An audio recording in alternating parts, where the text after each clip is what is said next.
हे प्रथमेश, तुझं ट्युशनचा टाइम होतोय, चल जा पटकन. नाही, मला नाही जायचं ट्युशनला. पप्पांचा बर्थडे आणि मला घरीच थांबायचंय. मित्रांनो बघा, आज माझा क्लास 7 ते 9 आहे आणि आता ही बर्थडे सेलिब्रेट करून घेतील आणि मला क्लासला पाठवतील. असं कसं चालेल बरं मित्रांनो? म्हणून मी यांना बोलतो की मला घरी थांबू दे आजच्या दिवस सुट्टी मारली तर काहीच होईल. पण मम्मी काय ऐकतच नाही. तर बघू, आता परत एकदा विचारून बघतो आणि सांगतो. तर मित्रांनो, माझी मम्मी हो बोलली, सुट्टी मारू शकतो तू आज आणि एक काम दिलंय की तू फुगे फुगव आणि डेकोरेशन सुद्धा करायचं. नमस्कार मित्रांनो, मी पतूची छोटे. आता मी सुद्धा डेकोरेशनला हेल्प करायला घेते. तर मित्रांनो बघा, हे काय बनवतात मला काही कळत तर नाहीये.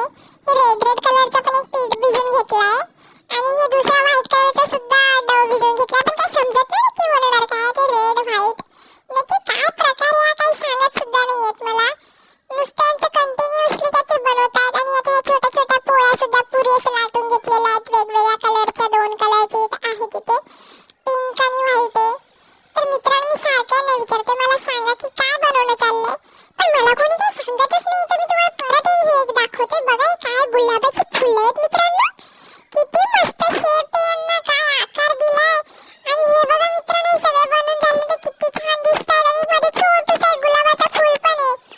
तर आता मित्रांनो बघा, मी मस्त फुगे सुद्धा फुगवून घेतलेले आहेत. वेगवेगळ्या कलरचे आहेत तिथे फुगे आणि हे करताना इतकी मजा येते. नंतर सुट्टीमध्ये हे सगळं करायला म्हणजे एवढा आनंद मिळतो ना मित्रांनो, मी तुम्हाला कसं सांगू. आणि हे झाल्यावर मी परत बघितलं, माझ्या दीदीने काय बनवलंय परत. हे छोटे ते काय ना काहीतरी बनवत असते आणि काही सांगत सुद्धा नाही. बघा तर आता. तर मित्रांनो बघा, हा पोरगा कसा मज्जा करतो. तर गाइस, आपलं डेकोरेशन रेडी झालेलं आहे, तुम्ही बघू शकता. हे आजूबाजूला आता मी तुम्हाला दाखवणारच आहे. सर्वात पहिली तर हॅपी बर्थडेची मस्त अशी लाईन लावून घेतलेली आहे आणि असे साईडने मस्त असे फुगे हे लावताना इतकी मजा येत होती, मी तुम्हाला काय सांगू. आता पप्पांचा बर्थडे आहे, मग डेकोरेशन नाही असं होणार थोडीच. तर गाइस, सुट्टी मारून तर खूपच मजा येते आणि त्यात एक तर पप्पांचा बर्थडे, मस्त केक खायला भेटणार. आता तुम्हाला एक विशेष गोष्ट दाखवतो, ती बघा.